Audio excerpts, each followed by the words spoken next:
중국에서 신종 코로나 바이러스 감염 확진 환자가 500명을 넘어서고 사망자도 17명으로 급격히 늘었습니다. 신종 코로나에 대한 비상사태 선언 여부를 두고 논의를 벌인 세계보건기구는 23일 다시 위원회를 열어 결정하기로 했습니다. 우리 보건당국은 신종 코로나 바이러스 확산 우려에 대해서 설 연휴가 1차 고비가 될 것이라며 감염 주의와 예방 수칙 준수를 당부했습니다.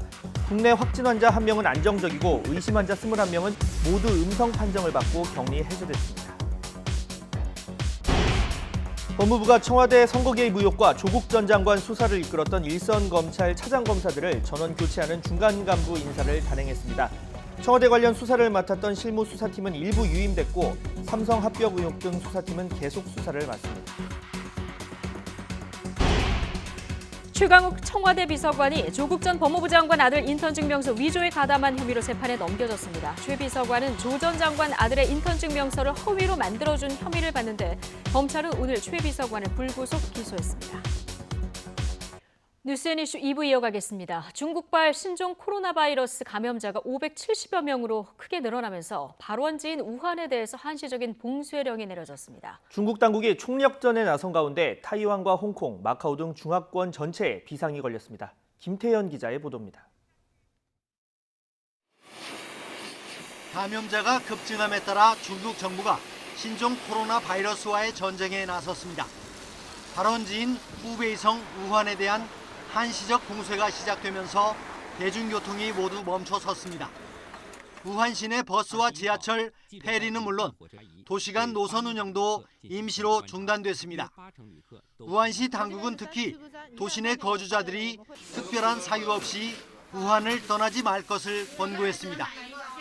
공공장소에서 우한 시민들의 마스크 착용도 의무화했습니다. 중국 당국은 총력 대응 체제를 갖췄습니다. 신종 코로나를 사스나 메르스와 같은 차상급 전염병으로 지정했지만 대응 조치는 최상급인 콜레라와 흑사병 수준으로 시행합니다. 불심 검문과 같은 검사를 벌이고 격리를 거부하는 환자는 공권력으로 강제할 수도 있습니다. 중국과 교류가 많은 타이완과 홍콩, 마카오에서도 환자가 나오면서 중화권 전체에 비상이 걸렸습니다. 我们机场的防疫把关是非常的严格，所以一有疑似的情况就会启动后送的检验机制。 신종 코로나 확산의 중대 변수는 음력설 춘제를 전후한 대이동입니다. 이미 이동이 시작된 가운데 지난 10일부터 40일의 특별 수송 기간에 연인원 30억 명이 이동합니다. 중국 당국이 총력 대응에 나섰지만 인구가 1,100만 명이나 되는 우한 시민의 이동이 제대로 통제될지는 미지수입니다. YTN 김태현입니다. 네, 중국의 코로나 바이러스 확진자 수는 하루 사이에 100여 명이 다시 늘었고 사망자 수는 17명으로 거의 2배 증가했습니다. 오늘부터 우한이 봉쇄가 되면서 확산 기세가 좀 꺾일 수 있을지가 관심입니다. 중국 베이징 연결해서 이 소식 알아보겠습니다. 강성웅 특파원. 네, 베이징입니다. 네, 먼저 우한 봉쇄령 지금 시행이 되고 있는 거죠? 네, 그렇습니다. 우리 시각으로 오전 11시부터 우한에서 외부로 나가는 항공기, 열차, 운행이 전면 중단되고 있습니다. 다만 우한으로 들어가는 항공편은 착륙이 가능하다고 합니다. 현재 자가용을 이용한 이동은 가능은 한데 검문이 강화되면서 차량 정체가 아주 심하다고 합니다. 발열이나 기침이 있는지 여부를 먼저 검사를 하고요. 살아있는 동물 또는 가금류 같은 것이 차에 실려 있는지를 검문을 받은 뒤에 문제가 없으면 통과시키고 있다고 합니다. 그렇기 때문에 우한에서 나가는 차들이 지금 정체가 극심하다고 합니다. 전염병에 대한 최고 수준의 대응을 선포한 중국 당국이 우한시를 현재 사실상 봉쇄하고 있는 겁니다. 중국의 관변 매체인 환구시보는 우한 같은 대도시가 이렇게 봉쇄된 것은 지난 1949년 신중국 건국 이후 처음이다 이렇게 평가를 했습니다. 네, 그런데 이미 주변 도시로 좀 확산한 것도 있고 해서 우한시 당국의 이번 조치, 신종 코로나 바이러스의 차단에 효과가 있을지 이 부분에 대해서 좀 의견이 다양하게 나오는 상황이죠. 네, 그렇습니다. 시기상으로는 좀 늦었고 앞서 리포트에서 보셨지만은 춘제 연휴 기간이어서 확산의 기세가 어떨지 모르겠는데 좀 꺾일 수도 있다 이런 전망도 나오고 있습니다. 오늘 오전까지 중국 CCTV 보도를 기준으로 보면 570명이 넘는 확진자가 나왔는데 이 중에 400명 이상, 대략 80%가량이 우한시에서 나온 겁니다. 그리고 나머지 다른 지역의 확진자들도 거의 대부분 우한을 다녀왔던 사람들에게 발생한 겁니다. 또 사망자 17명도 모두 우한 지역 확진자들이고 100명 정도 되는 이 중증 이상의 환자도 거의 대부분이 우한 지역에서 나오고 있습니다. 때문에 추가 확산을 막으려면 우한을 봉쇄하는 것이 가장 효과적이다. 이렇게 중국 당국이 판단을 한 것 같습니다. 다만 지금이 춘제 대이동 시기고 또 통제가 이제 오늘 오전부터 시작이 됐기 때문에 효과의 여부는 2, 3일 정도는 지켜봐야 될 것 같습니다. 확진자 통계가 보통 하루 정도 지나서 나오기 때문에 내일까지는 아마 증가 추세가 계속 이어질 수도 있습니다. 네, 세계보건기구가 신종 코로나 바이러스 때문에 세계적인 비상사태 선포를 검토하고 있는데 아직 결론이 안 났고 이게 언제 다시 논의가 되는 겁니까? 오늘 오후 현지 시각으로는 정오고 우리 시각으로는 오늘 오후 늦게 그러니까 오후 5시쯤 회의가 시작될 거라고 합니다. 이 문제를 가지고 어제도 이미 5시간가량 논의를 했지만 결론을 내리지 못했습니다. 아마 우리 시각으로 오늘 밤쯤에 결론이 날 것 같은데요. 전염병에 의한 세계적 비상사태가 선포가 되면 WHO는 해당 전염병 발생 국가의 교역 그리고 여행을 자제하라고 모든 나라에 권고를 하게 되고 국제적 차원의 의료 대응 체계도 만들게 됩니다. 이 세계적 비상사태는 그런데 가장 심각한 전염병이 발생했을 때만 선포하는 것이어서 하루 더 정보를 취합해서 판단하겠다. 이렇게 판단을 내린 것 같습니다. 지금까지 베이징에서 YTN 강성웅입니다. 네, 명절 연휴를 맞이해서 지역 간 이동이 많고 또 한국을 방문하는 중국인 관광객이 늘 것으로 예상되는 가운데 정부가 감염병 예방 수칙 준수를 거듭 당부했습니다. 정부는 또 질병관리본부 소속 역학조사관을 중국 현지 공관에 파견해서 교민 보호 활동을 하기로 했습니다. 취재기자 연결해서 자세한 내용 알아보겠습니다. 김승재 기자. 네, 행정정책부입니다. 예, 자, 아직까지 신종 코로나 바이러스 추가 확진 환자는 발생하지 않고 있는 거죠? 그렇습니다. 지금까지 국내 확진 환자는 중국 우한에서 온 35살 여성 1명입니다. 현재 인천의료원에서 계속 격리 치료 중이며 상태는 안정적입니다. 이 밖에 지금까지 모두 21명이 격리 상태로 검사를 받았는데 전원 음성으로 판명돼 격리 해제됐습니다. 정부는 당분간 현재와 같은 총력 대응 체계를 유지하겠다고 밝혔습니다. 정부는 중국의 우리 교민을 보호하고 현지 상황을 신속히 파악하기 위해서 오늘 질병관리본부 소속 역학조사관을 현지 공간에 파견합니다. 네, 아무래도 이번 설 연휴 기간 동안 이 국내 이동은 물론 중국 관광객들이 대거 입국할 것으로 예상이 되고 있는데 정부도 이번 설 연휴가 1차 고비다 이렇게 밝혔군요. 그렇습니다. 우선 내일부터 당장 바이러스 검사 시스템을 전국화합니다. 지금은 질병관리본부와 7개 보건환경연구원에서만 바이러스 검사를 24시간 내 신속 검사할 수 있는데요. 내일부터는 전국 17개 시도 보건환경연구원 어디서나 가능하게 됩니다. 또 앞으로 국내 확산 가능성에 대비해 주요 민간 의료기관에서도 검사가 가능한 시스템을 다음 달 초까지 마칠 예정입니다. 정부는 아울러 사람 간 전파 가능성이 지속적으로 제기되는 만큼 일반 국민과 의료진의 적극적인 협조를 당부했습니다.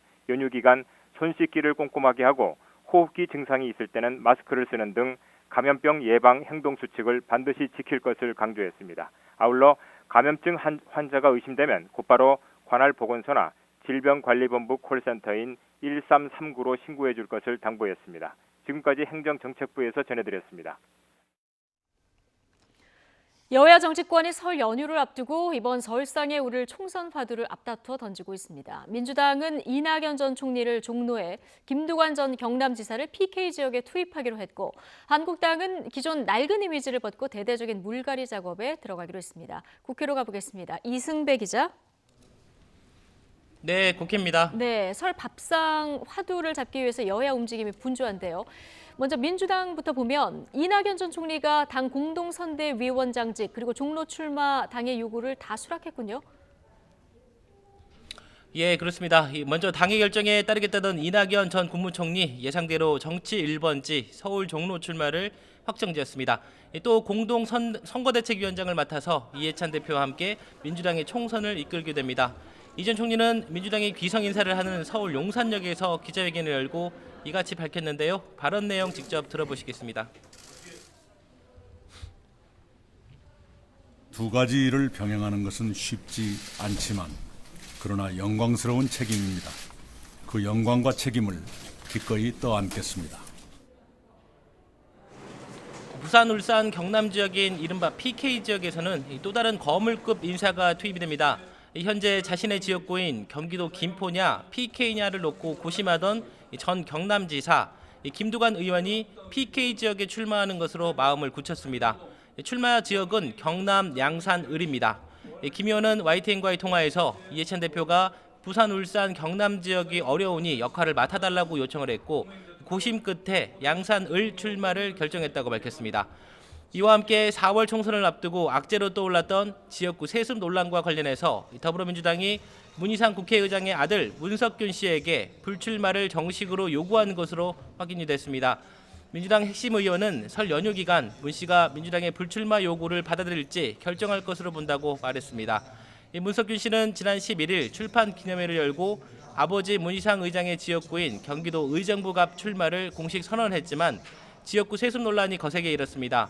이번 총선에 나설 새로운 얼굴도 공개를 했는데요. 교통사고로 사망한 고 김태호 군의 어머니 이소현 씨가 민주당의 12번째 영입 인사였습니다. 이 씨는 환영식에서 첫째 아이는 떠났지만 둘째 아이가 생겨서 넉 달 뒤에 태어난다면서 더는 지켜주지 못해 후회하는 세상을 만들고 싶지는 않다고 말을 했습니다. 네. 자유한국당은 어제 공천관리위원 명단을 발표했습니다. 좀 이 작업에 좀 속도를 내고 있는데 기본 방침은 대대적인 물갈이죠. 예, 맞습니다. 말씀하신 대로 김영호 한국당 공천관리위원장이 어제 오후에 함께 공천 작업에 나설 8명 명단을 발표했는데요. 바로 다음 날인 오늘 아침에 바로 위원들을 국회로 불러서 임명장을 수여하고 첫 회의를 시작했습니다. 이 공천관리위원으로 임명된 김세연 의원은 한국당은 이미 생명력을 잃은 좀비 정당이라고 강하게 비판을 하면서 불출마를 선언한 PK 지역 인사에서 관심을 끌고 있는데요. 역시 쇄신에 대한 의지를 강하게 드러냈습니다.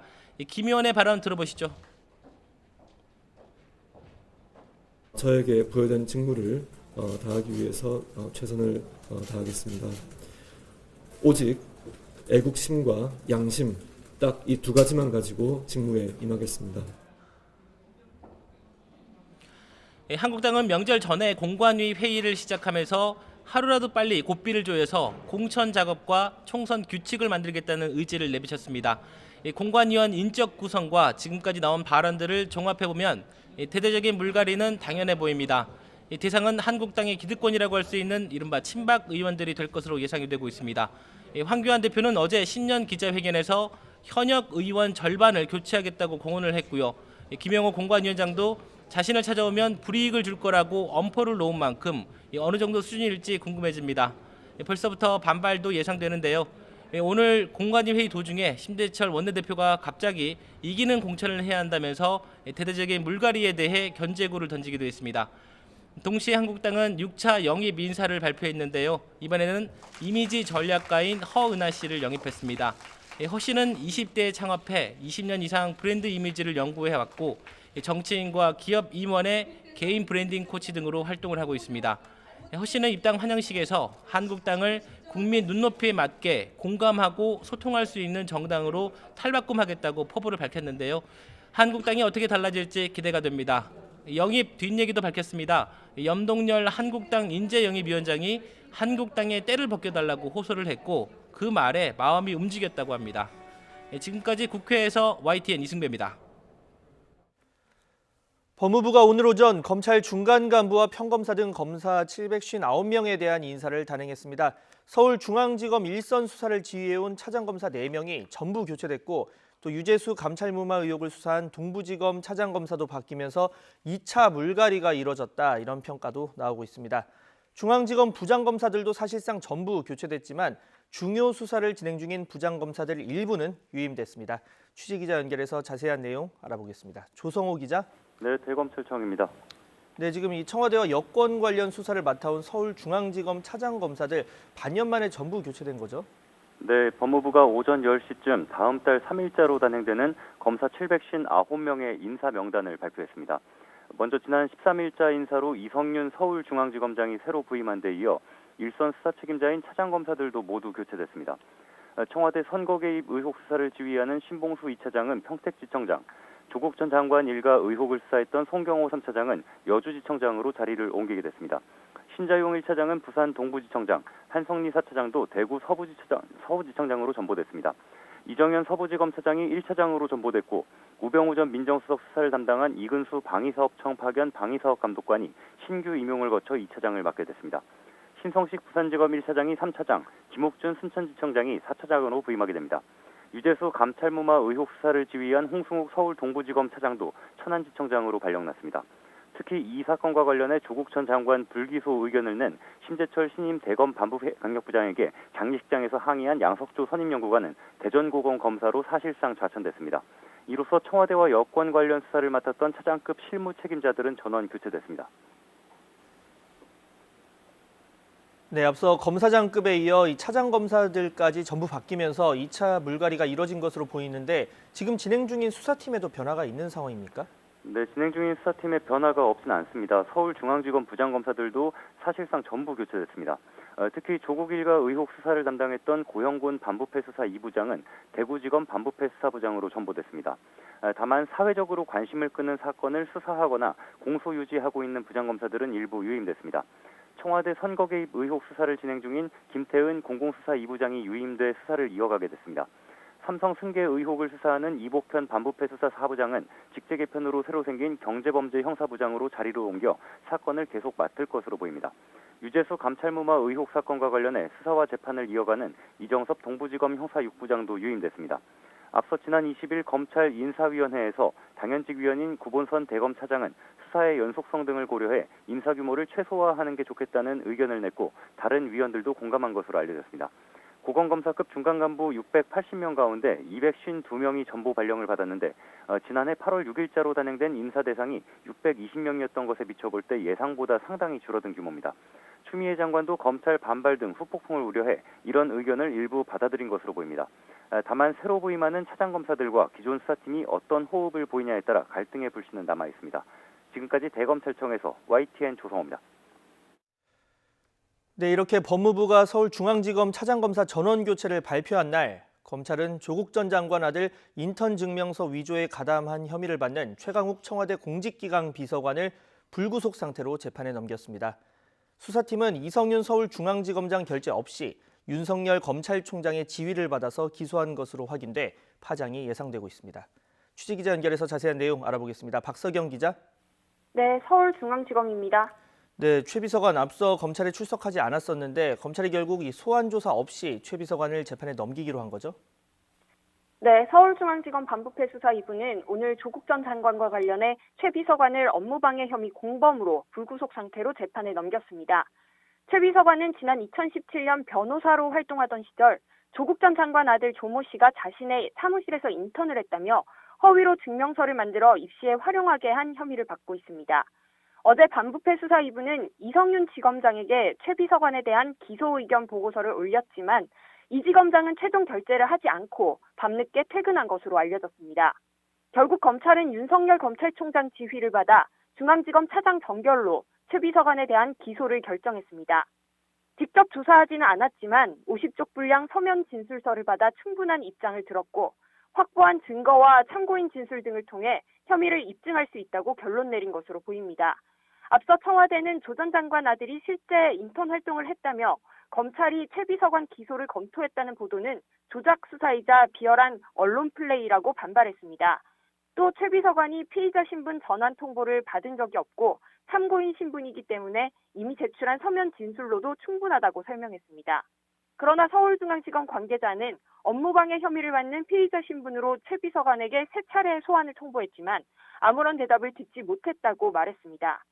또 당시 최 변호사 사무실 관계자 대면 조사 등을 통해 이미 객관적인 물증과 진술을 확보한 상태라고 설명했습니다. 이어 확보한 증거 내용 등이 최 비서관이 낸 서면 진술서와 달라 출석을 요청했던 것이라고 덧붙였습니다. 지금까지 서울중앙지검에서 YTN 박서경입니다.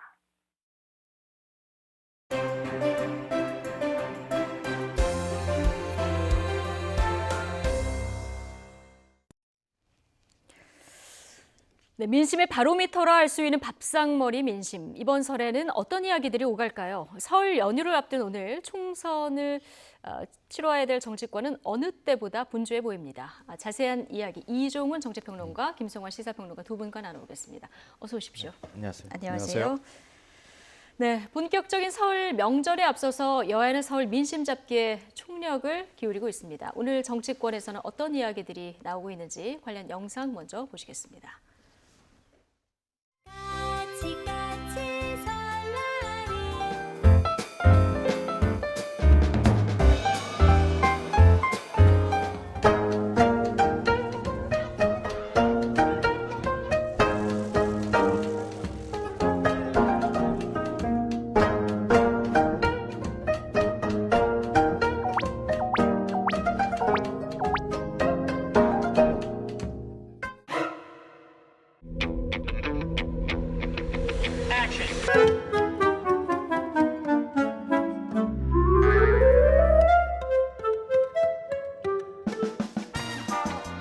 공동 상임선거대책위원장 수락과 서울 종로 출마를 제안받았습니다.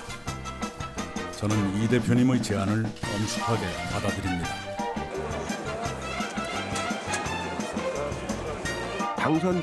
당선될 험지를 찾는다는 건 아닙니까? 현재로 봐서는 낫지 않을까 싶습니다.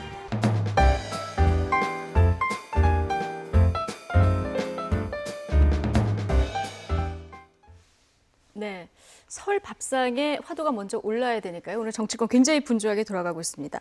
일단 앞서 저희 영상 구성에서 보면 진보 정당들은 대부분 호남선에 있는 용산역으로 갔고요. 지금 보수 정당들은 서울역으로 가는 모습 볼 수 있었거든요. 네, 예. 아무래도 이제 핵심 지지층들에 이제 일단 먼저 인사를 드리는 게 도리다 이런 생각을 좀 하기 때문이 아닌가. 예. 이렇게 좀 생각이 되는데요. 네. 좀 안철수 전 대표의 행보가 유독 좀 눈에 좀 띄네요. 대전 카이스트를 가시네요. 예, 그러니까요. 그러니까 설 연휴 인사를 가지 않고 지금 정책 행보를 지금 이어가고 있는 건데요. 지금 사실은 진도가 많이 늦지 않았습니까? 진도 따라잡기를 지금 하고 있다. 이렇게 진도 생각합니다. 따라잡기. 그러니까 사실 뭐 여야 지금 주요 정당 같은 경우에 그동안에 그 총선 공약들을 잇따라 내놓지 않았습니까? 예. 이게 결국은 이제 그 추석 밥상에 오를 이슈를 이제 선점하기 위한 그런 경쟁이었다라고 이제 봐야 되는 거고요. 안철수 전 대표는 이제 뭐 귀국한 지 얼마 안 됐고 네. 아직 뭐 이 창당에 대한 뭐 어떤 뚜렷한 어떤 그 가닥도 잡히지 않은 상태이기 때문에 일련의 이제 정책 행보를 통해서라도 지금 이슈를 좀 한번 예. 선점해 보겠다 이런 의도인 것으로 보입니다. 뭐 독자 행보는 좀 분명해 보이는데 네. 진도 따라잡기다 이런 얘기를 해주셨거든요. 안철수 전 대표가 대전 카이스트를 오늘 방문한 이 행보는 어떻게 보십니까? 그러니까 안철수 전 대표의 가장 큰 강점은 아무래도 IT 기업인 출신이다라는 것하고 미래에 대해서 얘기한다고 하는 거잖아요. 일종의 이제 이념에서 벗어나 있는 중도 노선을 걷겠다고 하는 건데 그런 면에서 카이스트 또 인공지능과 관련돼 있는 거라 그래요. 거기 예. 갔던 게 거기서 국가 전략을 지금 마련한다고 하는데 네. 그 자리에 간 것은 앞으로 미래 세대를 위해서 내가 이런 것들을 고민하고 있다고 하는 모습을 좀 비춰주려고 그랬던 예. 게 아닌가 싶습니다. 나름의 메시지를 던진 네. 거다. 두 분 다 이렇게 분석을 해주셨는데 자 오늘 이 여기에서 이낙연 전 국무총리 당 공동선대위원장직하고 종로 출마까지 당의 요구를 다 수락을 했습니다. 예. 그런데 지금 이 더불어민주당이 왜 이런 판단을 내렸는지는 잘 모르겠는데요. 그러니까 이번 총선을 너무 좀 만만히 보는 게 아닌가 이런 생각도 좀 들어요. 그렇습니까? 그러니까 이제 왜 그러냐면 이낙연 총리가를 이제 종로에 투입하게 되면, 예. 그러니까 일단 그 지역 선거에 좀 열중을 해야 되지 않겠어요? 자, 그런데 공동선대위원장으로 전국 유세를 다닌다 그러면. 그러니까 종로 선거에는 아무래도 좀 소홀해질 수밖에 없는 겁니다. 예. 그걸 종로 유권자들이 과연 어떻게 받아들일 것인가 이 부분을 좀 잘 살펴야 되는데 그런 부분에서 좀 치밀하지 못했던 측면이 없잖아 좀 있지 않나 이렇게 예. 생각합니다. 그러니까 양자 간의 선택을 했어야 된다라고 저는 생각을 하거든요. 그러니까 정세균 지금 이제 신임 총리가 뭐 여기서 당선이 되긴 했습니다만 직전 선거에서 그렇다고 해서 이 지역이 그렇게 만만한 지역은 절대 아니다라는 예. 거죠. 그런 점에서 조금 이제 왜 이런 선택을 했는지 약간 좀 의아하다는 생각이 좀 들고요. 이렇게 되면 이제 황교안 대표도 굉장히 고민이 깊어지겠네요. 예. 네. 그러니까 정치 1번지 종로의 상징성이 있다 보니까 이렇게 둘 다 맞는 것이 좀 무리일 수 있다 이런 분석이신데요. 김성환 평론가는 어떻게 보십니까? 그러니까 그런 우려를 다 알고 있었던 거죠. 다 알고 있었기 때문에 여러 가지 안들을 검토했던 거고요. 네. 그래서 이제 세종시로 가는 건 어떻겠느냐 이런 얘기도 나왔던 거고요. 임종석 전 실장 또 등판설도 나왔었고요. 네. 예. 그러니까 말씀하셨던 것처럼 현실적인 문제들은 있는 거예요. 그러니까 선대위원장을 맡게 되면 특히 상임선대위원장을 맡고 선거의 얼굴 역할을 할 수밖에 없다면은 그러면 사실 전국을 다 다녀야 되거든요. 근데 종로를 비우게 되면 어떻게 되느냐 이제 이 부분이 가장 큰 고민거리였을 예. 거라고 생각하는데요. 근데 그럼에도 불구하고 이미 언론이 프레임을 다 짜놨잖아요. 사실은 종로 출마를 해야 된다. 차기 대권 주자로서 종로에 가서 당당하게 당선돼서 돌아와야 한다. 이런 이제 인식들이 생겨났다는 거죠.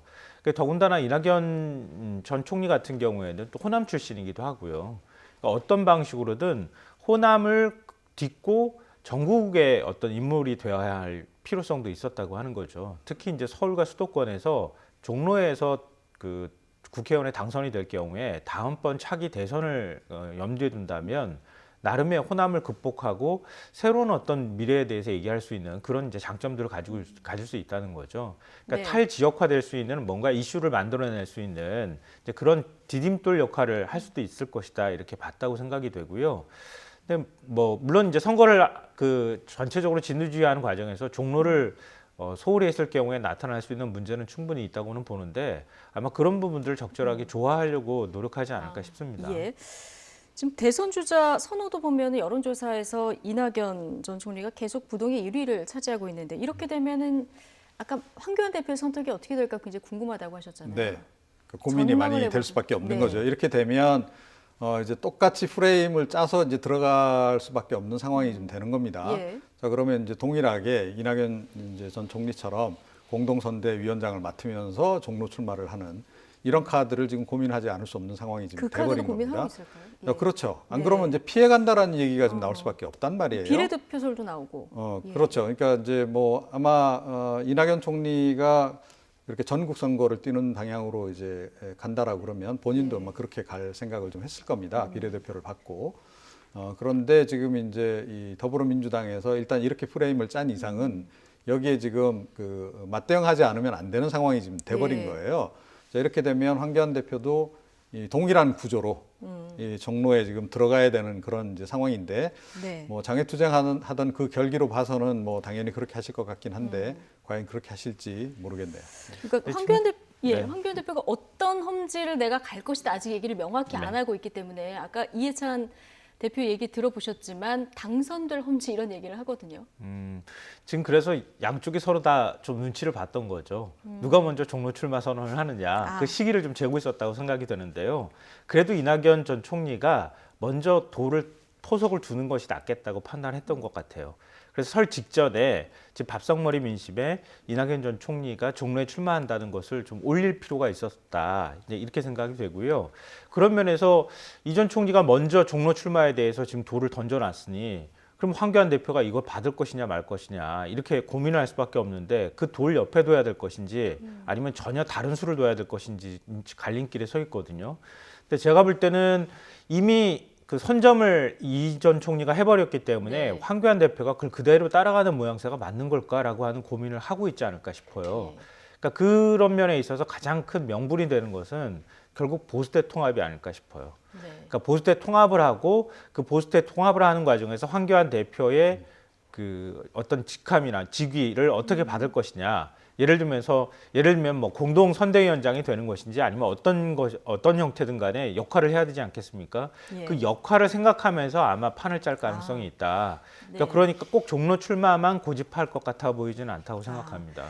그러니까 통합 과정이 앞으로 어떻게 흘러가느냐에 따라서 황교안 대표의 선택지도 좀 달라질 수 있다 이런 말씀이신데요.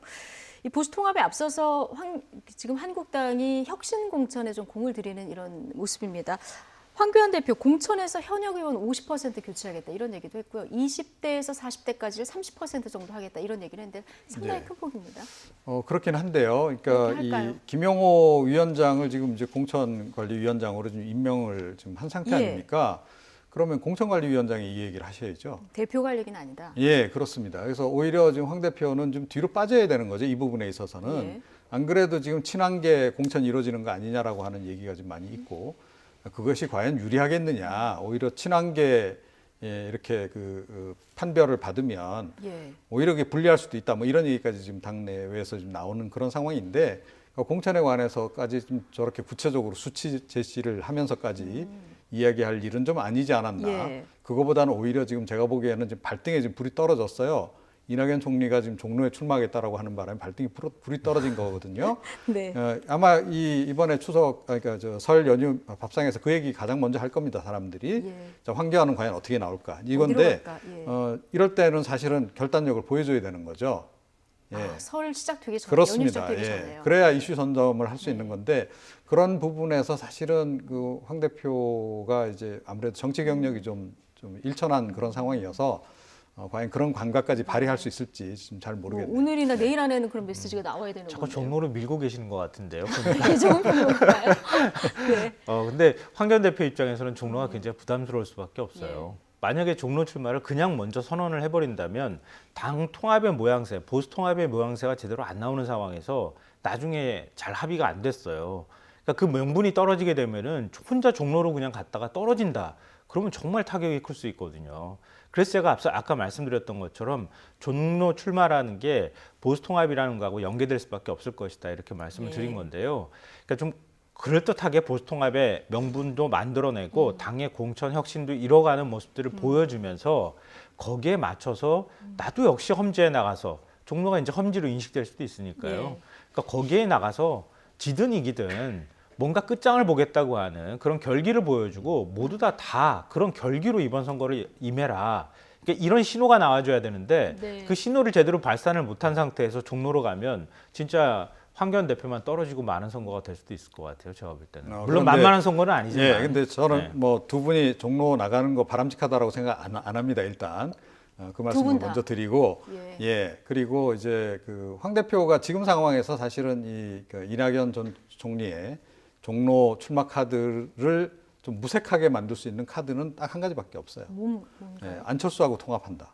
예를 들어서 추석 전에 두 사람이 회동을 갖고 뭐 통합에 합의한다든지 이런 극적인 게 아니면 아마 이 이슈를 잠재우기가 쉽지는 않을 거다 이렇게 생각합니다. 지금으로서는 불가능해 보이는데요. 그렇죠. 불가능한 걸 이제 이뤄내야 그게 이슈가 되는 거죠. 안철수 전 대표 입장에서 스토킹 당하는 거예요. 스토킹 방지법 만들어야 되는데 국회에서 아직도 못 만들고 있는데요. 이미 나는 안 가겠다고 하는 사람을 자꾸 왜 오라고 그럽니까? 안 전 대표가 만약에 보수 쪽하고 손을 잡을 생각이 있었다 그러면 첫 행선지로 광주를 안 내려갔을 거예요. 광주로 내려가고 호남에서 눈물도 흘리지 않았습니까? 5.18 공동묘지 가서. 그 호남의 마음을 잡겠다고 내려갔던 건데 다시 또 보수 쪽하고 손을 잡아요. 그럼 안 전 대표는 또 다시 배신한 사람이 되는 거잖아요. 상상할 수가 없는 거예요. 근데 계속 보수 쪽에서는 안 전 대표가 가지고 있는 가치를 끌어들임으로 인해서 보수 통합의 가치나 보수 통합이 뭔가 그럴듯한 모양이 만들어질 거라는 희망을 자꾸 좀 넣어주고 싶어 하는 것 같은데 제가 볼 때는 가능성이 없는 얘기라고 생각합니다. 알겠습니다. 한국당은 일단 공천 작업도 혁신적으로 하는 게 우선순위일 것도 같은데 이 공천에 팔을 걷어붙인 김영호 공천관리위원장 어제 강력한 경고를 날렸습니다. 오늘 오전에는 공관위원으로 임명된 김세연 의원의 발언도 있었는데요. 같이 듣고 오시겠습니다.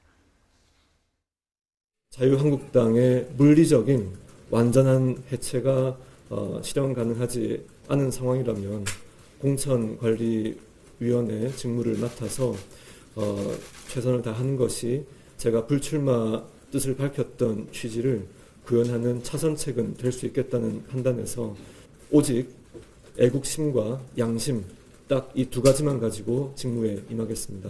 저나 저 주변에 찾아오시는 분들이 있으면 엄청난 불이익을 당할 것입니다. 어제 저녁까지는 제가 참았습니다. 만나지는 물론 안 했지만 그러나 오늘 이후 찾아오시는 분들이 계시다면은 거듭 말합니다. 불이익을 각오하고 저를 만나라고 하십시오. 네. 김용호 공천관리위원장 얘기부터 들어오면은 오늘부터 나 주변을 찾아오면 엄청난 불이익을 당할 거다. 어제까지는 좀 많이들 찾아가셨나 봐요. 네, 그런 거죠. 많이 시달리신 거죠. 그러니까요. 그러니까 왜 아니겠습니까? 지금 뭐 이번 공천에서 뭐 저렇게 대규모 물갈이 한다는 얘기도 있고 또 김영호 전 의장의 또 성격을 또 다 모르는 바들도 아니고 이분이 정말 하겠다 그러면 정말 진짜 할 수도 있다라는 그런 이제 생각들이 있다 보니 예. 나는 어떻게라도 좀 살아남아야 되겠다. 뭐 지푸라기라도 좀 잡아야 되는 이제 그런 상황 아니겠습니까? 그러니까 아마 문전성시를 이룰 것 같고 자 그래서 이제 사실은 이제 김영호 전 의장이 더욱더 잘하셔야 되는 거죠. 네. 이번에 저는 이번에 김영호 그 위원장을 이제 임명함으로 해서 사실은 황교안 대표가 리스크를 상당히 덜었다라고 저는 생각을 하거든요. 그러니까 친환계 공천 일변도로 갈지 모른다는 그런 우려를 좀 불식시키는 그런 효과가 확실히 좀 있었다라고 좀 생각이 들고요. 예. 김세원 이제 의원을 이제 그 위원으로 이제 함께 포함시킨 거 역시 굉장히 좋은 카드였다라고 저는 생각을 해요. 여기까지 좋은데 여기서부터 만약에 이제 그림이 망가지기 시작하고 황교안 대표가 뭐 몇십 % 해라 뭐 이런 식으로 가이드라인 치고 뭐 이런 식으로 진행되기 시작하면 이제 국민들은 다시 또 이제 되돌아 나오기 시작하는 겁니다. 실망해서. 자 이제 그래서 이제 김영호 위원장이 정권을 지금 받으셨다고 하니 정말 정권을 잘 활용하셔서 네. 보수를 되살리는 그런 기회로 좀 삼으셔야 될 거다 이렇게 생각합니다. 김세현 의원은 이미 불출마 선언했고 지금 박완수 사무총장만 의원 출신이고 이제 당과 연결고리가 그분 한 분이고 나머지는 다 외부 영입 인사로 좀 구성을 했더라고요. 가장 주목을 받는 게 김세현 의원인데 앞서 얘기 들어보셨지만 예전에 당 해체까지 얘기를 했었잖아요. 네. 난 이번에 애국심하고 양심만 가지고 판단을 하겠다 이런 얘기를 했습니다. 이렇게 될까요? 글쎄요, 그 뭐 결과를 뚜껑을 열어봐야 되는 거 아닌가 싶어요. 원래 공관위가 출범할 때마다 저런 비슷한 얘기들 다 했거든요. 예. 김용호 위원장 같은 얘기들 다 했어요, 원래. 그러니까 나한테 연락하지 마라. 난 공정하게 할 거다 이렇게 얘기했는데 나중에 공천 결과 보면 그렇지 않았던 적이 너무 많았거든요. 왜 그랬을까요? 예? 왜 그랬을까요? 계속. 이게 반복되는 현상이라고 말씀하셨잖아요. 예. 아니 근데 공관위원장이 그렇게 얘기를 안 하면 공천의 중립성이나 공정성이 의심받으니까 결국 공관위원장은 그렇게 얘기할 수밖에 없는데요. 저는 근데 굉장히 흥미로웠어요. 그동안에 연락을 많이 받았다는 얘기잖아요. 이제 앞으로 연락하지 마십시오. 이제 이런 얘기인데 김용호 공관위원장이 결국 친이계로 분류가 됐기 때문에 이번 공천이 오히려 더 공정할 것이다라고 하는 전제가 있는 거잖아요. 예를 들면은 친박 성향에 있는 사람, 색채가 있는 사람이 공관위원장으로 갔으면은 아마 자유한국당이 굉장히 시끄러웠을 가능성이 높거든요. 그러니까 정반대 쪽의 진영에 있다고 분류됐던 사람, 그럼에도 국회의장까지 지냈고 나름 그래도 그 색깔이 좀 옅고 분명하게 자기 색깔이나 자기 의견을 낼 수 있는 정도의 사람이다라고 하는 믿음이 있었던 건데 그럼 이쪽 저쪽에서 다 연락했을 가능성이 있다는 거죠. 그러니까 이렇게 연락하지 말라는 의미는 결국 친박계 쪽에 있는 의원들 입장에서는 저 사람은 친이계 쪽 사람이었는데 이전에 그리고 이명박 정부 국정 전반기에 국회의장을 맡고 여러 가지 국정 현안들 4대강 사업부터 시작해서 전부 강행 처리했을 때 국회의장이었는데 이런 생각들을 한다는 거예요. 친이계 쪽에 인식을 갖고 본다는 거죠. 그리고 친이계 쪽에서 바라볼 땐 또 역으로 또 그렇게 생각을 하겠죠. 걱정되고. 이거 좀 더 공천을 엄격하게 하는 것 때문에 우리 같이 친했던 사람들도 다 내치는 거 아니야 이런 걱정들을 한다는 겁니다. 이게 어떻게 보면 자유한국당이 지금 처해 있는 딜레마를 그대로 보여주는 거 아닌가 그렇게 생각이 되고요. 제가 앞서 이제 뚜껑을 열어봐야 한다 이렇게 말씀을 드렸는데 일단 인적 구성이 굉장히 일단 처음엔 중요하니까 인적 구성으로만 보면은 뭐 친한궤다, 친박계 뭐 편향됐다 이렇게 지적하기에는 굉장히 어려운 측면은 있다. 그러니까 그런 면에서 나중에 가서 결과가 어떻게 나올지는 모르겠지만 최소한 좀 엄정하고 공정하게 이번 공천을 진행하려고 하는 의지는 공천위 위원들 구성하는 데 있어서는 보이는 것 같다라고 생각은 됩니다. 네, 일단 지금까지는 좋았다. 예. 앞으로 어떻게 공천 작업이 이루어질지는 또 이 이후 상황을 지켜봐야 될 것 같고요. 이렇게 한국당이 본격적인 공천 심사에 들어가면서 또 하나의 축이죠. 보수 통합 논의도 굉장히 관심입니다. 보수 통합을 우리 공화당까지 할 것인가? 또 새보수당 쪽에서 어느 쪽으로 더 넓힐 것인가? 이 굉장히 동상이몽이라서요. 어떻게 될지 굉장히 궁금한데, 자, 우리 공화당 홍문정 공동대표 어떻게 보고 있는지 듣고 오시겠습니다.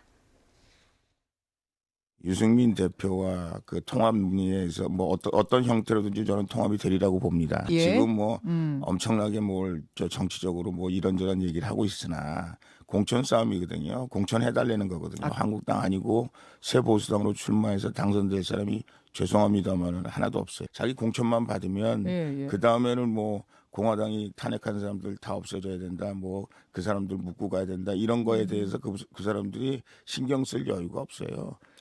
그저 자기 사는 일이 제일 그때 바쁘고. 우리 공화당은 함께 할 것이다. 그때 우리 공화당은 우리 한국당의 입장을 더 분명히 하고 그리고 우리 공화당이 주장하는 기본 원칙에 동의하도록 한다면, 동의가 가능하다면 예. 결국은 그때는 같이 할 수 있는 그런 가능성이 생기는 거죠.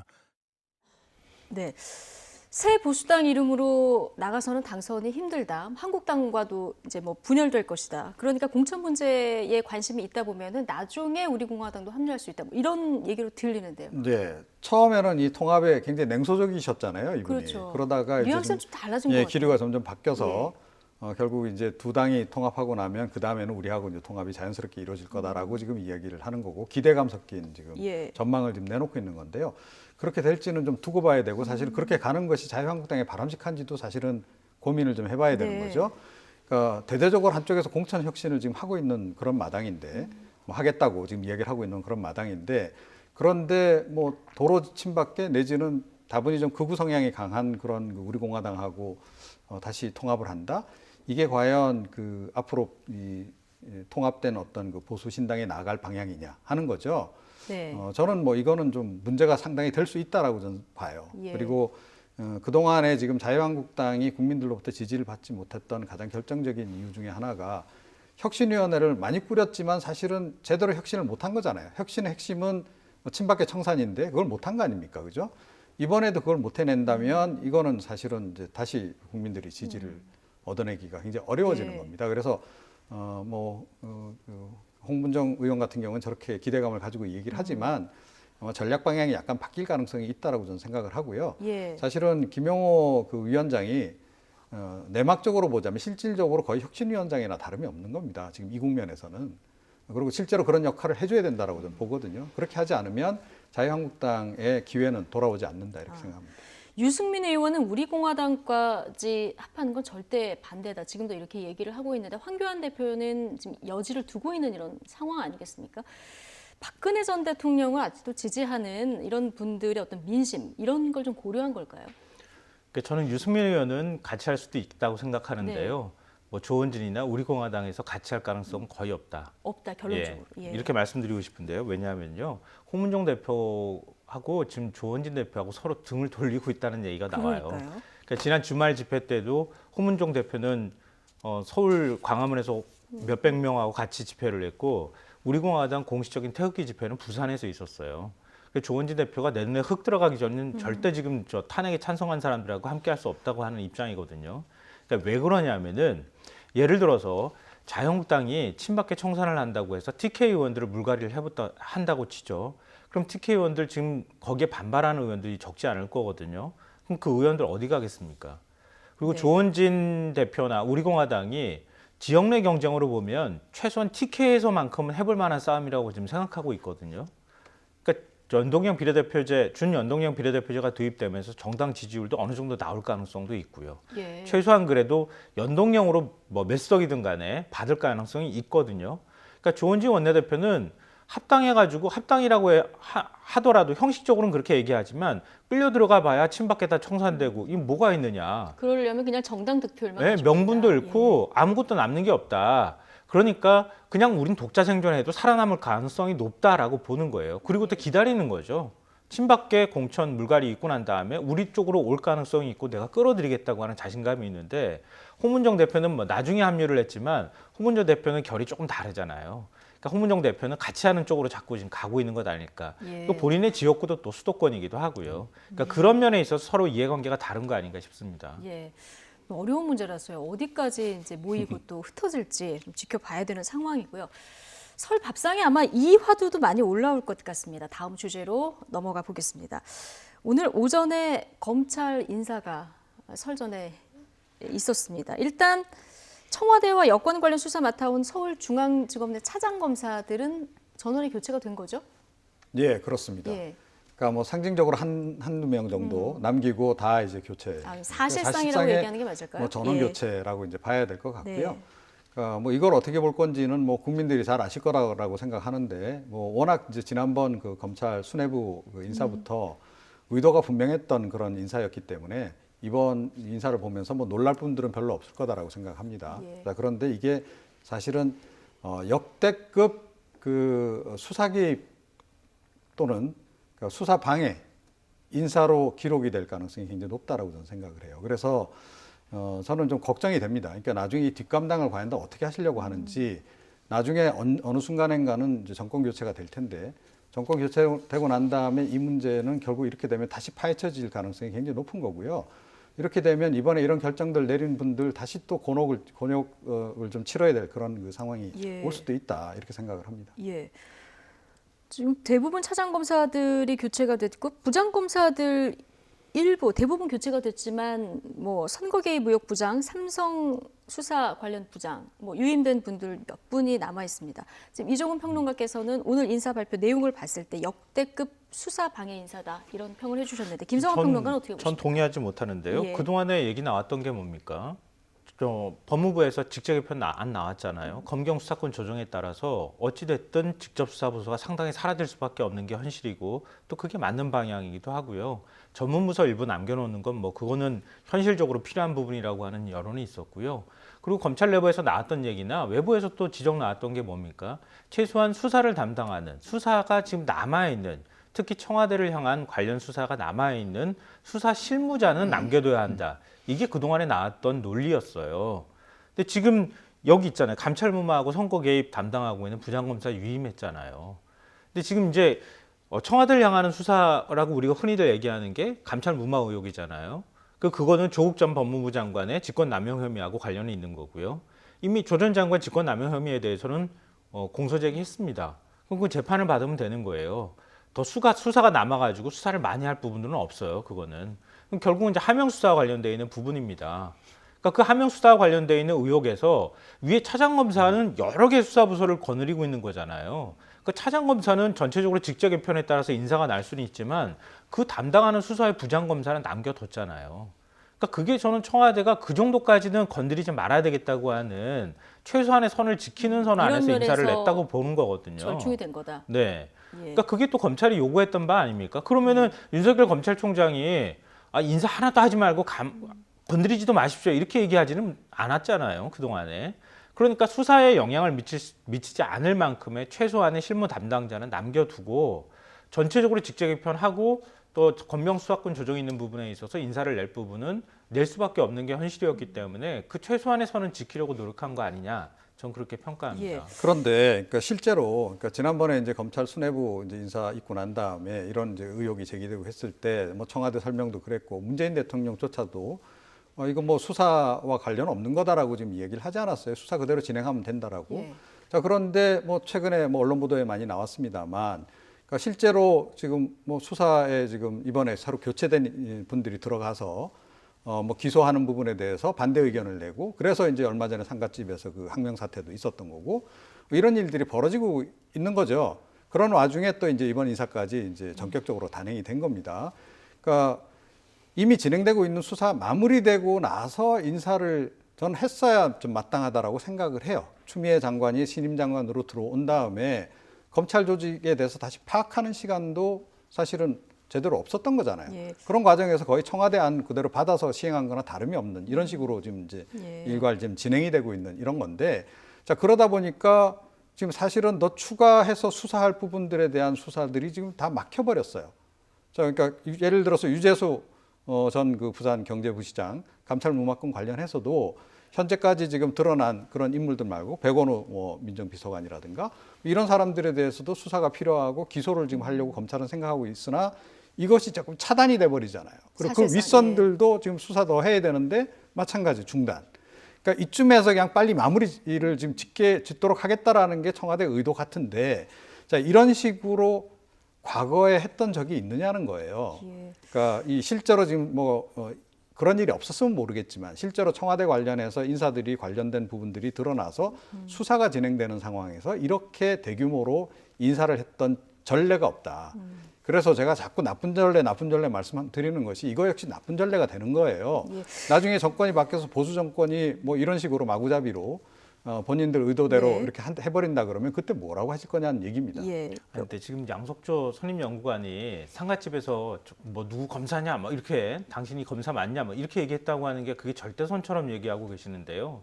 검찰 안에 의견이 하나만 있습니까? 그건 아니잖아요. 국민들의 의견도 갈리고 있잖아요. 그럼 검찰의 의견들이 이거는 너무 심한 거 아니냐?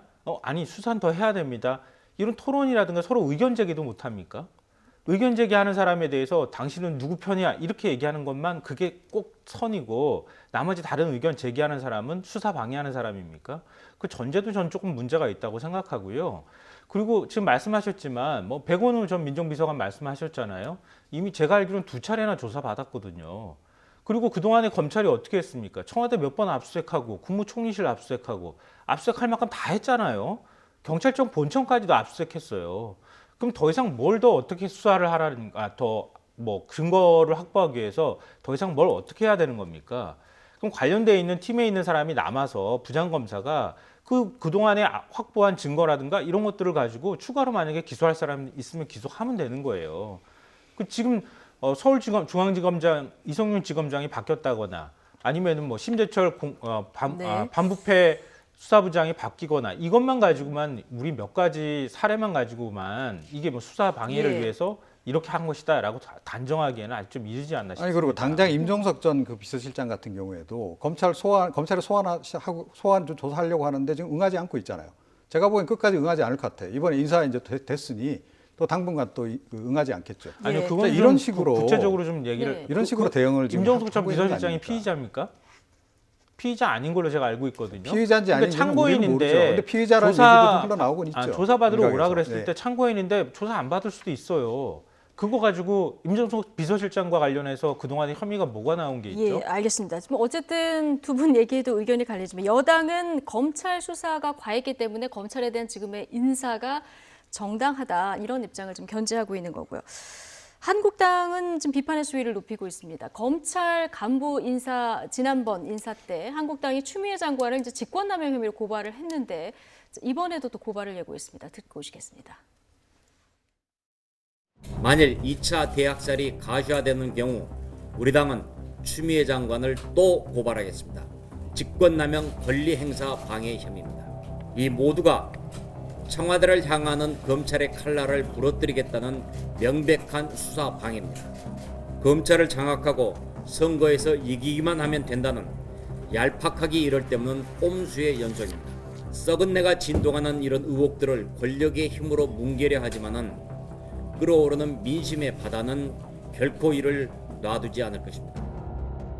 네, 심재철 원내대표의 저 이야기가 이제 검찰 인사 직전에 이제 경고성으로 나온 그 녹취인데요.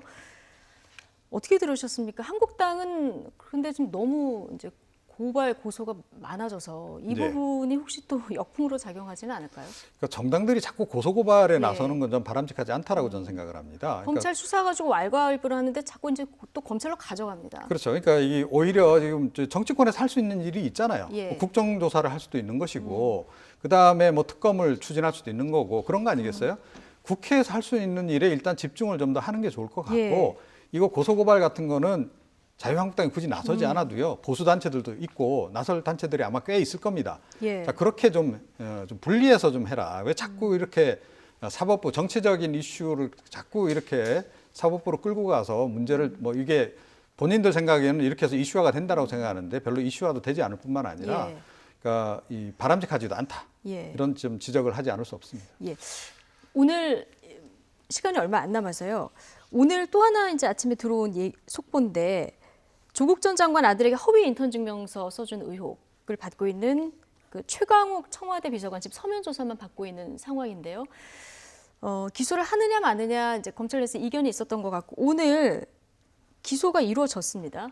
윤석열 총장 직접 지시로 이루어졌다 이렇게 이제 속보가 나왔는데요. 전 좀 잘 이해가 안 돼요. 솔직히 말씀드리면 지금 이제 청와대 그 최강욱 비서관의 얘기는 그거잖아요. 최강욱 비서관이 있는 그 법무법인에서 조국 전 장관 자녀의 인턴 증명서를 떼줬다는 거 아닙니까? 그게 허위라는 거예요. 그게 청와대 비서관을 그렇게 기소할 만한 중대한 혐의인지 제가 일단 거기에 대해서 의문을 갖고 있고요.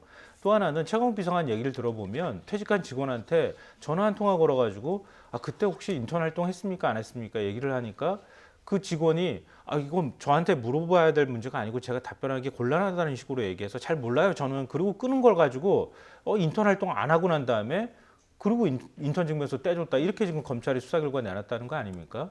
그 혐의로 기소를 했다고 하는 건데 예를 들어서 당사자가 이 부분에 대해서 동의하지 못한다고 하는 상황에서 뭐 다툼의 소지는 물론 이제 기소를 했기 때문에 재판 과정에서 밝혀질 부분이기는 하지만 이걸 과연 이렇게까지 해야 될 것인지 네. 전 너무 검찰이 너무 과한 거 아닌가? 어쨌든 지금 최광욱 비서관은 검찰 수사에 대해서 굉장히 직설적으로 비판을 했습니다. 윤도환 수석이 이제 대리 해명을 어제 했는데 검찰은 또 증거를 가지고 있다. 굉장히 자신하고 있거든요. 네. 청와대가 요즘에 뭐 이 변호사업을 개업했나요? 왜 이렇게 변호사 업무에 열중하는지 모르겠어요. 그러니까 밝히더라도 당사자가 밝히면 이제 될 일이 아니었나 이렇게 좀 생각을 하고요. 그리고 그러니까 검찰 쪽에서는 어찌됐건 최광욱 비서관을 지금 피의자로 지금 지목을 한 겁니다. 자, 그래서 소환 조사를 지금 이제 하려고 했던 건데 소환에 응하지를 않았어요. 뭐 청와대에 있지 않은 뭐 사람 같으면 감히 엄두도 못 낼 일이죠. 검찰 소환하면 피의자 신분이기도 하고 그럼 더더군다나 안 가면 큰일 나지 않습니까? 그런데 끝까지 버텼어요. 자, 이것도 전 문제다라고 보는데, 그러니까 결국 그런 겁니다. 예를 들어서 어찌됐건 검찰 수사에서 피의자로 지목을 했고 기소까지 지금 이제 넘어갈 단계라면 나름은 증거를 좀 자신하고 있는 거예요. 검찰 쪽에서는. 그리고 피의자 신분이 일단 됐다 그러면 공직자라면 가서 조사에 응하는 것이 맞는 거죠. 그리고 무죄라면 정말 본인이 죄가 없다면 법정에 가서 다투면 되잖아요. 최광욱 그 비서관 같은 경우에는 뭐 변호사업도 오래 했고 또 군 법무관 생활도 오래 했고 자기 방어하는 게 뭐 어렵겠습니까? 그렇게 이제 풀면 될 문제를 이게 자꾸 이 청와대 전체적으로 지금 대응을 지금 하는 과정에서 오히려 좀 더 지금 의혹만 더 커지고 있다 이렇게 생각합니다. 오늘 이 말씀은 꼭 드려야겠는데요. 우리나라 검찰이 기소하면 그냥 다 죄가 있는 겁니까? 그러니까 우리나라 뭐 검찰은 없는 죄도 만들 수 있는 정도의 권한을 갖고 있습니다. 그러니까 검찰이 저 사람 죄인이야 이러면 우리나라는 모든 사람들이 다 죄인이 되는 겁니까? 그건 아니라는 거죠.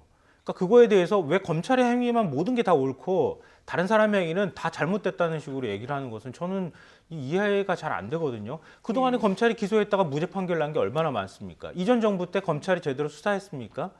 그때 수사 안 하고 그랬던 검찰의 모습은 어떻게 이해할 겁니까? 그러면은. 예, 알겠습니다. 아니 보세요. 그러니까 검찰의 수사권은 누구로부터 권한이 나오는 거죠? 대통령으로부터 나오는 거예요. 대통령의 권한을 나오는 거고요. 그러면 그 위임받은 권한을 검찰이 제대로 행사해야 되는데 그동안에 제대로 행사하지 않았잖아요. 제대로 행사하지 않았고 지금도 제대로 행사하는지 안 하는지 우리가 단정하기 어렵다는 겁니다. 그걸 전제로 얘기하는데 검찰의 모든 행위는 다 정당했다고 우리가 판단을 미리 해버리면은 그 부분에 대해서는 저는 동의 못하겠다는 알겠습니다. 거예요. 오늘 두 분 말씀 듣다 보니까 설 명절에 다 가족들 모이면 누가 일을 더 많이 하냐 이거 갖고 싸우는 게 아니라 이런 의견 교환하다가 혹시 또 가족 간에 싸우지 않을까 이런 생각도 들긴 하는데 여러 가지 화두가 던져졌고 설 이후에 어떤 민심으로 돌아올지 이후에 또 연휴 지난 여론조사 결과는 저희가 연휴 지난 이후에 또 분석을 해보도록 하겠습니다. 이종훈 정치평론가 그리고 김성환 시사평론가 두 분과 오늘 이야기 나눠봤습니다.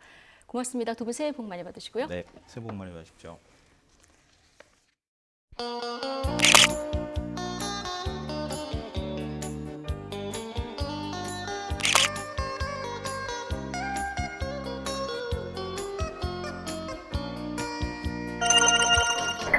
기차가 서질 않는 간이역에 기자들 소나무 하나 기차가 3, 2, 1 가만히 눈을 감는다 남겨진 이야기만 뒹구는 역에 기작은 소나무 하나 낮은 귀를 열고서 살며시 턱을 고인다 음력설입니다. 거의 모든 한국 사람들이 대대로 내려오는 그들의 풍습에 따라서 이날을 큰 명절로 여기고 관계하는 경향이 있습니다. 우리 민족 전통의 명절 민속의 날. 90여 년 만에 이름까지 붙이자 사흘 연휴를 즐긴 설날. 좋아 이리 와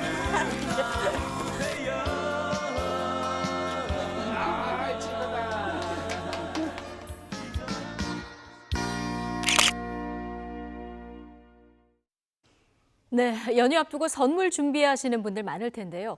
최근 선물 세트는 친환경 포장이 많아졌고요. 아주 고가의 선물 아니면 가성비를 앞세운 제품이 잘 팔린다고 합니다. 1인 가구를 위한 작은 선물도 늘었습니다. 올해 서울 선물 트렌드를 박소정 기자가 소개해드립니다. 올해 설 선물 세트의 특징 첫 번째는 유통가해부는 친환경 바람이 더 확대되면서 영향을 미쳤다는 점입니다. 사과, 배 하나하나를 감싸는 스티로폼 대신 재활용 종이를 채워 넣은 과일 상자에 사탕수수 종이로 상자를 만든 선물 세트가 진열돼 있습니다. 식용유 병은 재활용되는 투명으로 바뀌었고 플라스틱 무게를 20% 줄인 선물 세트도 나왔습니다. 굉장히 좋다고 생각하고요. 제가 이렇게 선물을 항상 이렇게 받아보면 너무 과대 포장한 게 굉장히 많다고 생각해요. 현재 과일 선물 세트 중에 30%만 친환경 패키지로 운영을 하고 있는데 다가오는 2021년 명절 선물 세트는 전체 과일 상품을 친환경 패키지로 운영할 계획입니다. 두 번째 특징은 프리미엄 대 가성비, 즉 양극화입니다. 50만 원짜리 굴비 세트부터 수백만 원에 달하는 와인까지 백화점이 아닌 마트에도 고가의 선물이 늘고 있습니다. 20만 원 넘는 선물 매출은 3년 전보다 2배나 늘었습니다. 반면 5만 원 미만, 이른바 가성비 좋은 선물도 여전히 인기로 80%를 차지합니다. 가격이 비싸더라도 상대방이 이렇게 마음에 들 수 있는 좀 질도 좋고 본인이 평소에 이렇게 좋아하는 5만 원에서 한 10만 원 정도 저희가 선물하는 거는 그 정도로 생각하고 있어요. 너무 비싼 걸 받아도 부담스럽더라고요. 혼자 설을 보내는 혼설족이나 1인 가구를 위한 선물도 늘고 있습니다. 소포장 과일이나 쌀 등 작은 선물 세트 매출이 지난해보다 20% 증가한 온라인 유통업체도 있고 600g씩 작게 포장한 LA 갈비 판매가 174%나 늘어난 사이트도 있습니다. 이와 함께 받는 사람이 직접 주소를 입력하기 때문에 주소를 몰라도 보낼 수 있는 모바일 선물이 늘어나는 것도 또 하나의 흐름으로 떠올랐습니다. YTN 박소정입니다. 국회 앞 불법 집회를 주도한 혐의로 재판에 넘겨진 김명환 민주노총 위원장이 1심에서 집행유예를 선고받았습니다. 서울 남부지방법원은 오늘 특수공무집행 방해 등 혐의로 기소된 김 위원장에게 징역 2년 6개월에 집행유예 4년을 선고하고 160시간의 사회봉사를 명령했습니다. 재판부는 폭력 집회는 정당한 의사표현의 수단이 될 수 없다며 계획적으로 불법 집회를 주도한 혐의가 인정된다고 판단했습니다. 다만 더 폭력적이었던 다른 불법 시위 사건의 형량을 고려해서 집행유예를 선고했다고 밝혔습니다.